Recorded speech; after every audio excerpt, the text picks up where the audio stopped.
नमस्कार शिक्षणप्रेमी मित्रांनो, मी डॉक्टर रमेश चौधरी. शिक्षण सखा या यूट्यूब चॅनलवर आपले हार्दिक स्वागत. महाराष्ट्र शासन शिक्षण संचालनालय माध्यमिक व उच्च माध्यमिक महाराष्ट्र राज्य पुणे यांचे एक महत्त्वपूर्ण पत्र आहे. दिनांक 12 मार्च 2026. हे पत्र विभागीय शिक्षण उपसंचालक, सर्व शिक्षणाधिकारी, प्राथमिक माध्यमिक शिक्षण निरीक्षक मुंबई, शिक्षणाधिकारी बृहन्मुंबई, प्रशासकीय अधिकारी पुणे महानगरपालिका, प्रशासनाधिकारी मनपा नगपा, सर्व उपशिक्षणाधिकारी, गट शिक्षणाधिकारी, सर्व पंचायत समिती यांच्या नावाने एक पत्र आहे आणि महत्त्वाचं कालमर्यादित आहे.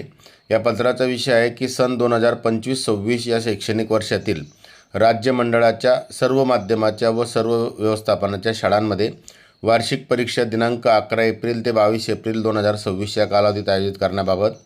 याचा संदर्भ आहे मान्य संचालक राज्य शैक्षणिक संशोधन व प्रशिक्षण परिषद महाराष्ट्र राज्य पुणे यांचं पत्र दिनांक 9 मार्च 2026.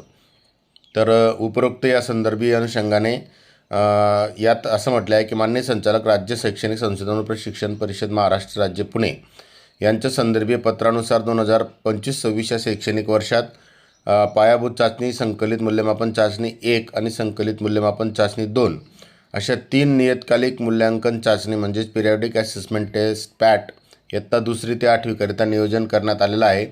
संकलित चाचणी 2 पॅट 3 दिनांक 11, 15 आणि 22 एप्रिल 2026 या 3 दिवशी आयोजित करण्यात आलेला आहे. तरी सर्व शाळांनी त्याच दिवशी आयोजित संकलित चाचणी 2 म्हणजेच पॅट 3चं आयोजन करावं आणि त्या अनुषंगाने कार्यवाही करण्याची दक्षता घेण्याबाबत यात म्हटलेलं आहे. या दिनांकामध्ये आपल्या स्तरावरून फेरबदल करण्यात येऊ नये या संदर्भात संदर्भी पत्राची म्हणजेच SCRTच्या पत्राची प्रत जोडलेली आहे असंही म्हटलेलं आहे. यावर मी कालच एक व्हिडिओ आपल्याला ऑलरेडी टाकलेला आहे. तसेच सन 2025-26 या शैक्षणिक वर्षातील राज्य मंडळाच्या सर्व माध्यमाच्या व सर्व व्यवस्थापनाच्या शाळांमध्ये वार्षिक परीक्षा या मूल्यांकन चाचणी 2 म्हणजेच पॅट 3 या कालावधी वगळून उर्वरित दिवशी आयोजित करण्यात याव्यात. प्राथमिक माध्यमिक व उच्च माध्यमिक शाळा, कनिष्ठ महाविद्यालयांमध्ये नियतकालिक मूल्यांकन चाचणी म्हणजेच पिरियॉडिक असेसमेंट जे 3 आहे ती इयत्ता 1ली ते 8वी, 9वी व 11वी आणि 10वी व 12वी बोर्ड परीक्षेला उपस्थित असणारी विद्यार्थ्यांची संख्या ही ग्राह्य धरण्यात येईल.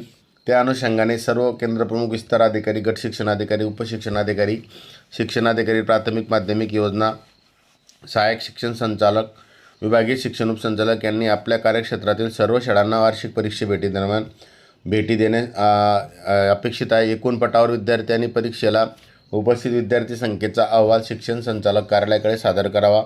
विद्यार्थी उपस्थितीची नोंद करण्याच्या सुविधेबाबत यथावकाश कळवण्यात येईल असे म्हटलेलं आहे. या पत्राचा अर्थ असा आहे की ज्या 11, 15 आणि 22 एप्रिल रोजी 3 दिवसात पॅट 3 म्हणजे संकलित 2च्या चाचणी होणार आहे, ज्याच्यात प्रथम भाषा, गणित आणि इंग्रजी तृतीय भाषा अशा 3 विषयांची चाचणी राज्यस्तरावरून होणार आहे. पण उर्वरित विषयांच्या चाचणीचं वेळापत्रक हे याच कालावधीमध्ये नियोजन करून एकूण परीक्षेचा कालावधी हा 11 ते 22 एप्रिल या कालावधीत नियोजन करण्यासंदर्भात राज्यस्तरावरून आपल्याला निर्देश देण्यात येत आहेत. तरी एक महत्त्वपूर्ण पत्र आहे. या शैक्षणिक वर्षामध्ये जे आपण संकलित चाचणी 2 किंवा वार्षिक परीक्षा म्हणतो ते वार्षिक परीक्षेचा संपूर्ण कालावधी हा 11 एप्रिल ते 22 एप्रिल 2026 हा या कालावधीत असेल.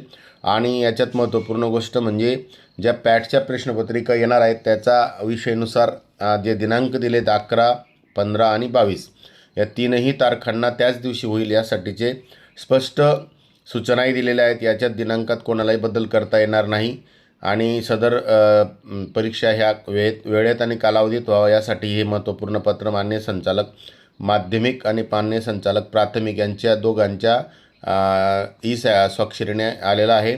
आणि या पत्रानुसार संपूर्ण राज्यभर कार्यवाही होणे अपेक्षित आहे.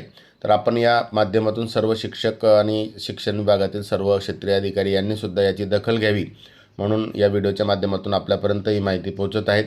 आपण या व्हिडिओवर पाहून निश्चित पुढची कार्यवाही करावी. आपण या चॅनलवर नवीन असाल तर चॅनलला लाईक करा, सबस्क्राईब करा आणि चॅनलवर कमेंट्स पण करा. असेच नवीन व्हिडिओ मी आपल्यासोबत शेअर करणार आहे. तर आपण आतापर्यंत हा व्हिडिओ पाहिला त्याबद्दल आपल्या मनापासून धन्यवाद.